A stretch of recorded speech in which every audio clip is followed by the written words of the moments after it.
नमस्कार दोस्तों, मेरा नाम है तरुण यादव। स्वागत करते हैं आप सभी का हमारे YouTube चैनल IQ मेंटर में। दोस्तों, आप जानते हैं सीबीएसई ने अपने मेडिकल के एग्जाम नीट को कंडक्ट करा दिया है और अब इसके बाद सीटेट को कराने की तैयारी में लग चुका है। बहुत ही जल्द आपको सीटेट 2020 की नई एग्जाम डेट आपको देखने को मिल जाएगी और समय बिल्कुल नहीं रह गया है।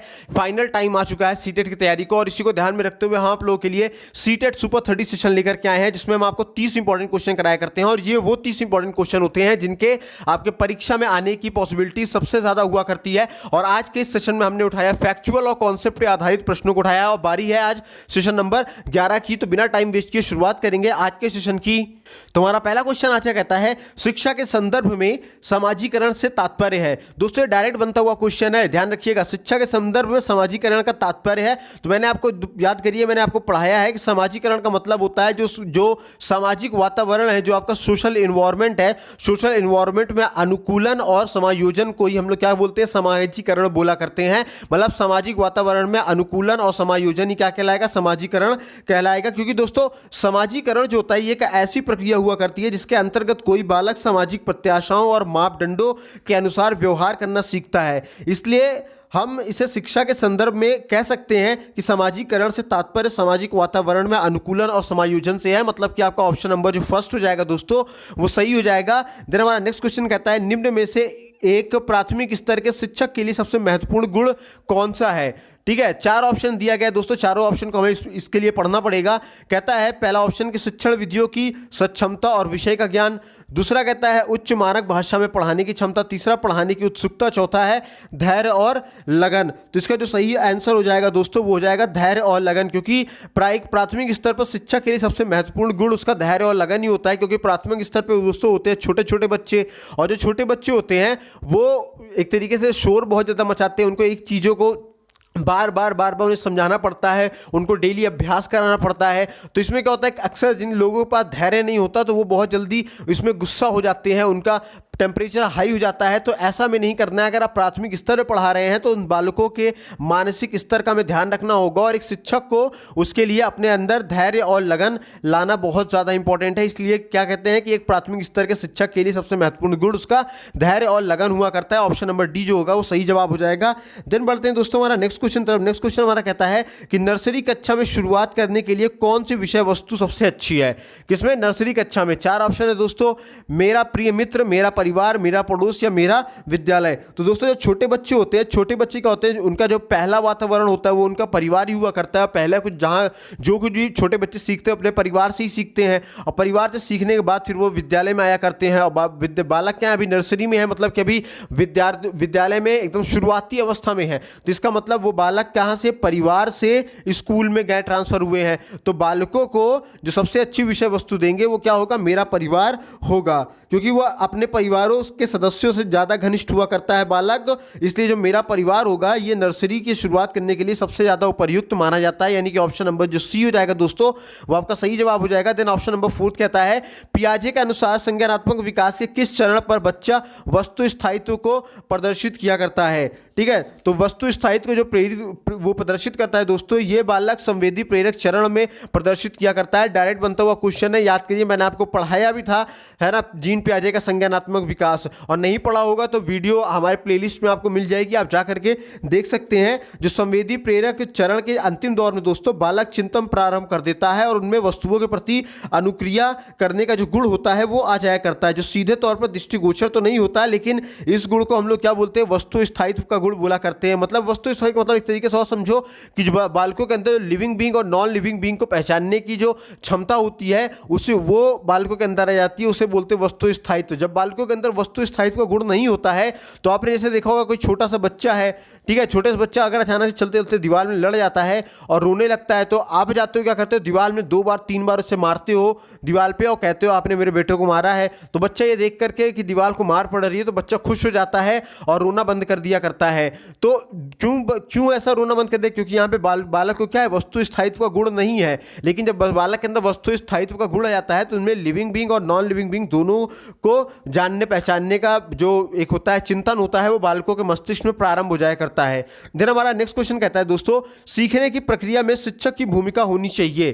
तो दोस्तों, सीखने की प्रक्रिया में जो शिक्षक की भूमिका होती है वो एक सुगमकर्ता की तरह हुआ करती है। इसलिए कह सकते हैं कि सीखने की प्रक्रिया में शिक्षक की भूमिका दोस्तों सुगम अनुदेशनकर्ता की होनी चाहिए, ना कि अनुदेशनकर्ता की, ना कि नियंत्रणकर्ता की, ना कि प्रशिक्षक की।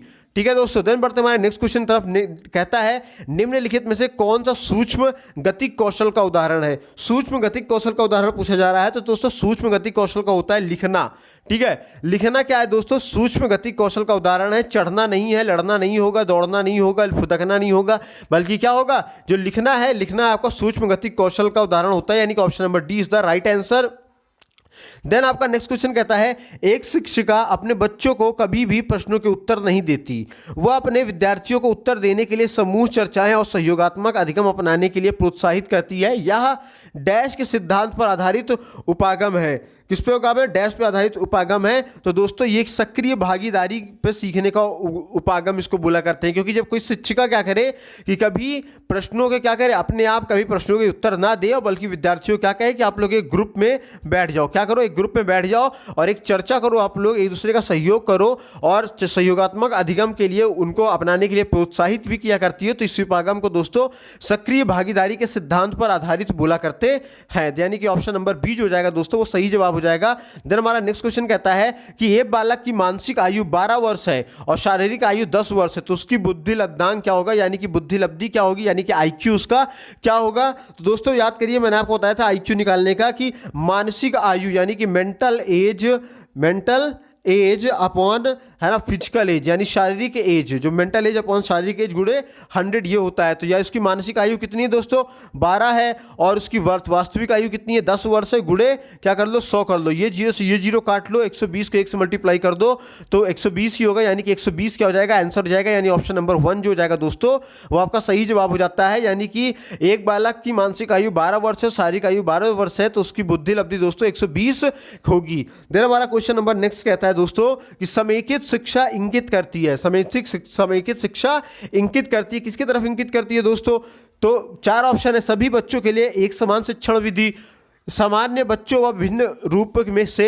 योग्य बच्चों के लिए एक ही स्कूल, मतलब कि सामान्य बच्चे और भिन्न रूप से योग्य बच्चे दोनों के लिए एक ही स्कूल। सी कहता है समान बच्चे एवं भिन्न रूप से योग्य बच्चों के लिए अलग अलग स्कूल यानी पृथक स्कूल। कहता है चौथा ऑप्शन कि समान बच्चे एवं भिन्न रूप से योग्य बच्चों के लिए एक समान सुविधा।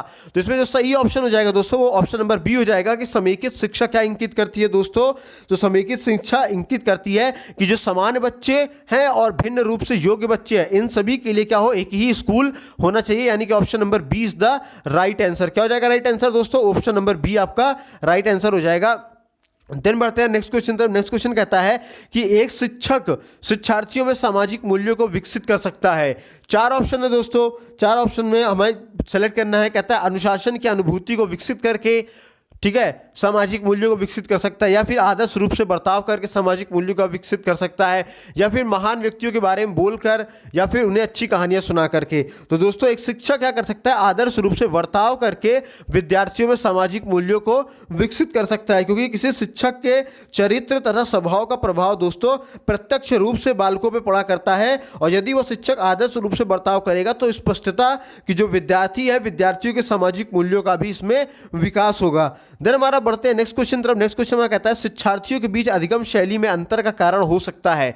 अधिगम शैली का अंतर का कारण पूछा जा रहा है। 4 ऑप्शन है दोस्तों, शिक्षार्थी की समाजीकरण प्रक्रिया, किसकी, शिक्षार्थी की समाजीकरण प्रक्रिया। दूसरा कहता है शिक्षार्थी द्वारा अपनाई गई विचारणा नीति, ठीक है। तीसरा कहता है परिवार की आर्थिक स्थिति। चौथा कहता है बालक का लालन पालन। जिसका जो सही ऑप्शन हो जाएगा दोस्तों वो हो जाएगा, क्या हो जाएगा, शिक्षार्थी द्वारा अपनाई गई विचारणा नीति, क्योंकि शिक्षार्थी द्वारा अपनाई गई विचारणा नीति के कारण वस्तु शिक्षार्थी के बीच क्या होता है, अधिगम शैली में अंतर हुआ करता है।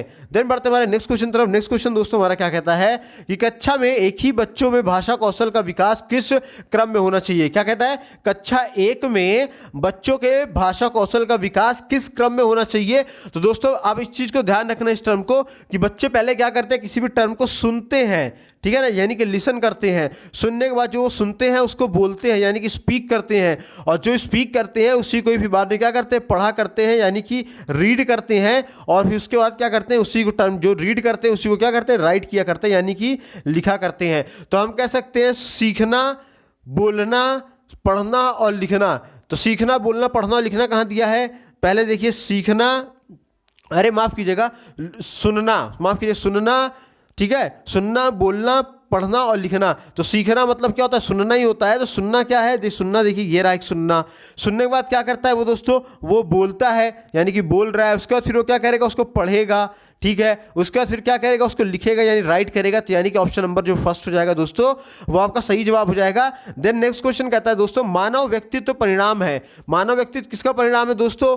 सही ऑप्शन देखिए, 4 ऑप्शन है। केवल आनुवांशिकता का, है ना, पालन पोषण और शिक्षा का, आनुवांशिकता और वातावरण के अंतःक्रिया का, और केवल वातावरण का। तो दोस्तों ये भी आप लोग बहुत इजी सा क्वेश्चन है, डायरेक्ट बनता हुआ आप आसानी से बता ले जाएंगे कि मानव व्यक्ति जो परिणाम हुआ करता है दोस्तों, वो आनुवांशिकता और वातावरण की अंतःक्रिया का हुआ करता है। क्योंकि आपको याद करो, मैंने बताया था कि development is the joint product of heredity and environment. जो विकास है वो आपके आनुवांशिकता और वातावरण का क्या होता है दोस्तों, गुणन हुआ करता है। और मानव व्यक्तित्व आनुवांशिकता और वातावरण दोनों को अंतःक्रिया के परिणाम है।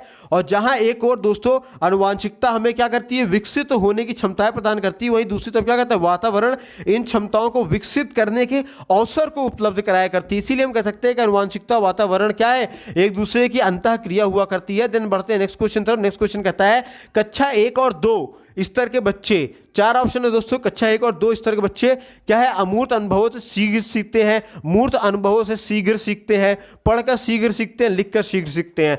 दोस्तों जो कक्षा 1-2 के बालक होते हैं वो क्या करते हैं, मूर्त अनुभवों से जल्दी सीखते हैं। मतलब जो रियल है, रियल एक्सपीरियंस से क्या करते हैं, वो बहुत ही तेजी से सीखा करते हैं। यानी ऑप्शन नंबर बी क्या हो जाएगा, सही आंसर हो जाएगा। देन आपका नेक्स्ट क्वेश्चन कहता है दोस्तों कि शिक्षार्थी व्यक्तिगत भिन्नता प्रदर्शित करते हैं। अतः शिक्षक को क्या हो रहा है कि बालकों में क्या हो रहा है, जो शिक्षार्थी यानी बालक है वो क्या कर रहे हैं, व्यक्तिगत भिन्नता प्रदर्शित कर रहे हैं। इसलिए शिक्षक को क्या करना चाहिए, 4 ऑप्शन दिया है कि अधिगम को एक समान गति पर बल देना चाहिए, कठोर अनुशासन सुनिश्चित करना चाहिए, परीक्षाओं की संख्या बढ़ा देनी चाहिए, सीखने की विविध अनुभवों को उपलब्ध कराना चाहिए। तो दोस्तों सही ऑप्शन हो जाएगा ऑप्शन नंबर डी, क्योंकि सीखने के विविध अनुभवों को उपलब्ध कराना चाहिए। क्योंकि व्यक्तिगत भिन्नता का मतलब भी होता है कि हर बालक की जो सोचने और समझने की क्षमता है वो एक जैसी नहीं होती है। इसीलिए क्या करना चाहिए, शिक्षक जो है उसके तमाम प्रकार के अनुभवों को उपलब्ध कराना इंपॉर्टेंट रहता है। यानी कि ऑप्शन नंबर डी होगा दोस्तों, वो आपका एकदम सही जवाब हो जाएगा। देन बढ़ते हमारे नेक्स्ट क्वेश्चन तरफ। नेक्स्ट क्वेश्चन दोस्तों हमारा क्या कह रहा है कि प्रायः शिक्षार्थियों की त्रुटियां डैश की ओर संकेत करती है। किसकी ओर संकेत करती है, डैश की ओर संकेत करती है।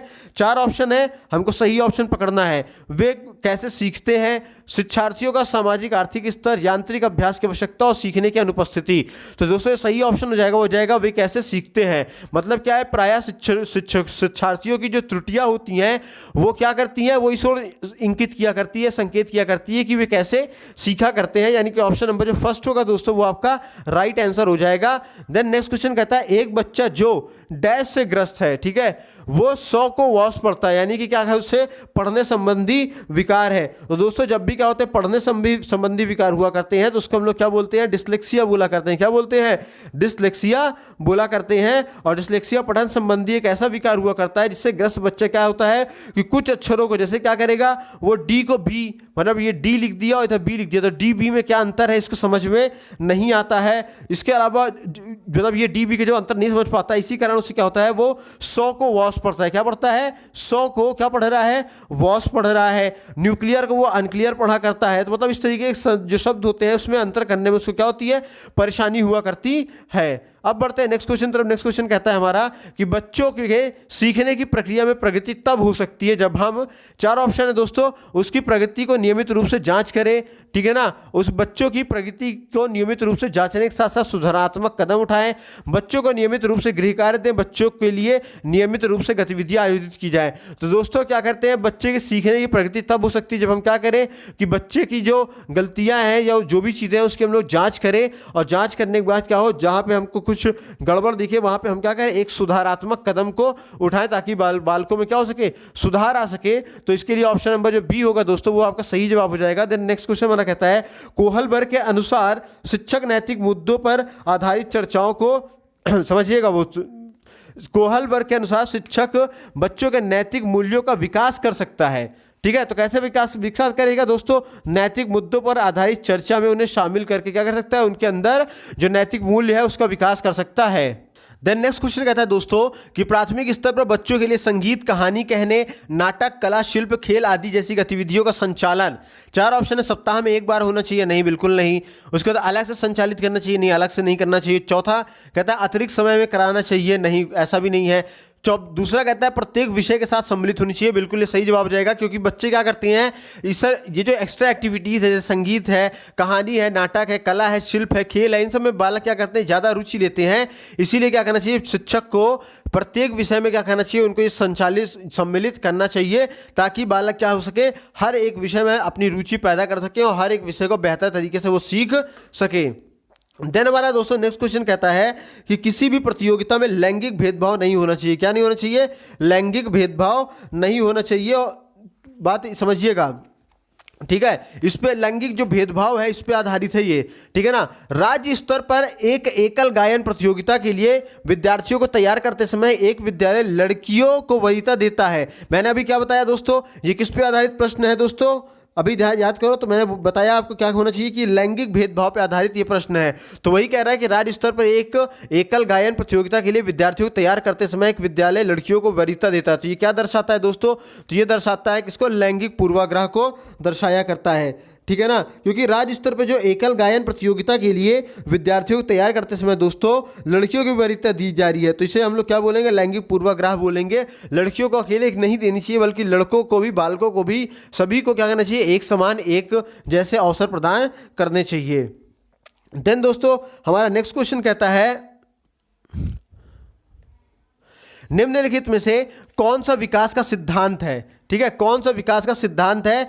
तो दोस्तों यह निरंतर चलने वाली प्रक्रिया नहीं है, तो ये तो गलत हो गया दोस्तों। विकास की सभी प्रक्रियाएं अंतः संबंधित नहीं है, ये भी गलत हो गया, ठीक है। देन हमारा नेक्स्ट कहता है सभी की विकास दर एक समान नहीं होती। बिल्कुल सही बात है, सबकी विकास दर एक समान नहीं होती, क्योंकि सब में व्यक्तिगत भिन्नता पाई जाती है, यानी कि ऑप्शन नंबर सी जो जाएगा दोस्तों वो सही जवाब आपका हो जाएगा।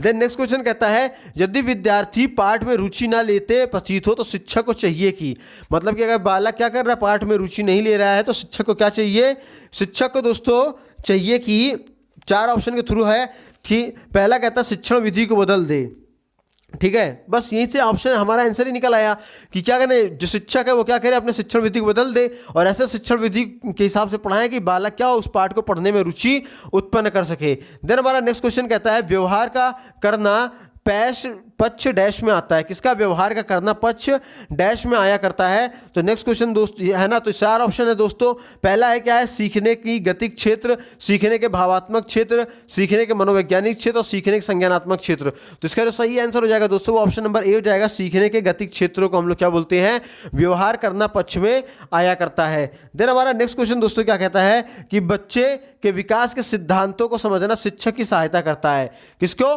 बच्चे के विकास के सिद्धांतों को समझना शिक्षक की सहायता करता है। दोस्तों 4 ऑप्शन दिया गया इसमें भी, इसमें जो ऑप्शन नंबर ए आप देख रहे हैं, शिक्षार्थियों को भिन्न अधिगम शैलियों को प्रभावी रूप से संबोधित करने में, बिल्कुल यही पहला ऑप्शन ही हमारा सही हो जाता है यहाँ पे। तो ऑप्शन नंबर ए जो हो जाएगा वो आपका राइट आंसर हो जाएगा। देन हमारा नेक्स्ट क्वेश्चन कहता है कि बच्चे उसी वातावरण में सीख सकते हैं जहाँ पे, क्या है, बच्चे उसी वातावरण में सीख सकते हैं जहाँ पे 4 ऑप्शन दिया गया है दोस्तों, जहाँ पे क्या हो कि उनके विद्यालय, समाज और पारिवारिक वातावरण का अत्यधिक प्रभाव पड़ता हो। किस पे दोस्तों, मतलब समझने की कोशिश कीजिएगा कि उनके अनुभवों और भावनाओं को उचित स्थान जहाँ मिलता है, बच्चे क्या करते हैं उस वातावरण में अधिक सीखा करते हैं, ठीक है। समझने की कोशिश कीजिएगा कि उनके जहाँ पे बालकों को जो उनके अनुभव है, उनकी जो भावनाएं हैं, उनको अगर उचित स्थान दिया जाता है तो बालक वहाँ अच्छे तरीके से सीखा करते हैं। और इसमें क्या होता है कि जो उसका विद्यालय है, समाज है, पारिवारिक वातावरण है, इस पर क्या होता है, उसका बहुत ज़्यादा प्रभाव पड़ा करता है। बच्चे उसे वातावरण सीख सकते हैं जहाँ उनके अनुभवों और भावनाओं को उचित स्थान मिला करता है। देन हमारा नेक्स्ट क्वेश्चन कहता है एक विद्यार्थी अपने अध्यापक से समय की पाबंदी सीखता है। किसकी पाबंदी सीखता है, समय की पाबंदी सीखता है। तो ये किसका उदाहरण है, तो दोस्तों ये उदाहरण क्या है, वाचित अधिगम का नहीं, बिल्कुल नहीं, वाचित अधिगम का नहीं होगा, प्रेक्षक अधिगम का, बिल्कुल ये तो सही जवाब हो गया, प्रेक्षक अधिगम का हुआ करता है, यानी कि ऑप्शन नंबर जो बी हो जाएगा वो आपका सही जवाब हो जाएगा, ठीक है दोस्तों, दिन बढ़ते हमारे नेक्स्ट क्वेश्चन। तो नेक्स्ट क्वेश्चन हमारा कहता है विद्यार्थियों के सीखने में जो रिक्तियां रह जाती है ना, उसके निदान के बाद डैश चाहिए। क्या चाहिए? उनके निदान के बाद क्या चाहिए? हमको डैश चाहिए। तो जिसका सही आंसर हो जाएगा वो हो जाएगा बी, यानी कि समुचित उपचारात्मक कार्य होना चाहिए। मतलब विद्यार्थियों के सीखने की जो रिक्तियां रह गई हैं अभी, क्या करे? उसके निदान के लिए कोई अध्यापक क्या करे? उसको एक समुचित उपचारात्मक कार्य दे। देन हमारा नेक्स्ट क्वेश्चन कहता है दोस्तों कि एक शिक्षक बच्चे द्वारा की गई छोटी छोटी गलतियों पर क्रोध प्रकट करता है। क्या करता है? बच्चे के द्वारा छोटी छोटी की गई गलतियों पर क्रोध प्रकट करता है। तो ये इंकित किया करता है किसका? इस तरफ इंकित करता है।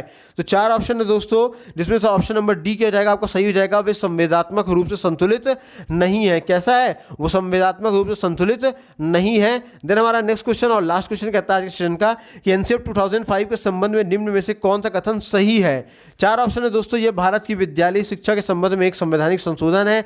दूसरा कहता है हमारा ये कि ये क्या है? एनसीईआरटी द्वारा तैयार किया गया दस्तावेज है जो भारत की विद्यालयी शिक्षा के संबंध में संस्कृत प्रस्तुत किया करता है। देन हमारा नेक्स्ट क्वेश्चन कहता है नेक्स्ट ऑप्शन कहता है यह भारत में गुणात्मक शिक्षा के संबंध में यूनेस्को और भारत द्वारा हस्ताक्षरित दस्तावेज है। और चौथा कहता है हमारा उपरोक्त में से कोई भी नहीं। तो इसका दोस्तों जो सही जवाब हो जाएगा, वो सही जवाब क्या होगा? आपका ऑप्शन नंबर बी होगा कि यह एक एनसीईआरटी द्वारा तैयार किया गया एक दस्तावेज है जो भारत की विद्यालयी शिक्षा के संबंध में संस्तुतियां प्रस्तुत किया करता है। ठीक है दोस्तों, तो उम्मीद करता हूँ आज के सेशन में बस इतना ही। उम्मीद करता हूँ पसंद आया होगा वीडियो। अगर वीडियो पसंद आई है दोस्तों तो जम करके लाइक करें, शेयर करें, सब्सक्राइब करें। और चैनल पहली बार विजिट कर रहे हैं तो प्लीज़ बेल आइकन को दबाना बिल्कुल भी मत भूलें। और अगर आप इन सभी वीडियोज़ की PDF लिंक पाना चाहते हैं तो आप हमें इन नंबरों पर, किस पे? 72 68 00 95 84 इन नंबर पर दोस्तों आप हमें क्या कीजिएगा? कैपिटल लेटर में JOIN ज्वाइन लिख करके हमें सेंड मारिएगा। तो हम आपको अपने सारे वीडियोज़ की PDF आपको दे देंगे। साथ ही साथ वहाँ पर आपको डेली का न्यूज़पेपर भी आपको प्रोवाइड कराया जाता है। डेली का GK GS से क्वेश्चन प्रोवाइड कराए जाते हैं। वर्ड ऑफ द डे कराई जाती है। द हिंदू का एनालिसिस कराया जाता है। बहुत सारा फायदा आपको मिलने वाला है हमारे यूट्यूब चैनल और हमारे व्हाट्सएप ग्रुप दोनों जगह पे। तो हमारे साथ जुड़ करके अपनी तैयारी को एक नया आयाम दीजिए, अपनी तैयारी को फाइनल लेवल तक लेकर के जाइए। मिलेंगे दोस्तों अगले सेशन में, तब तक अपना ख्याल रखिए, स्वस्थ रहिए, मस्त रहिए। जय हिंद दोस्तों।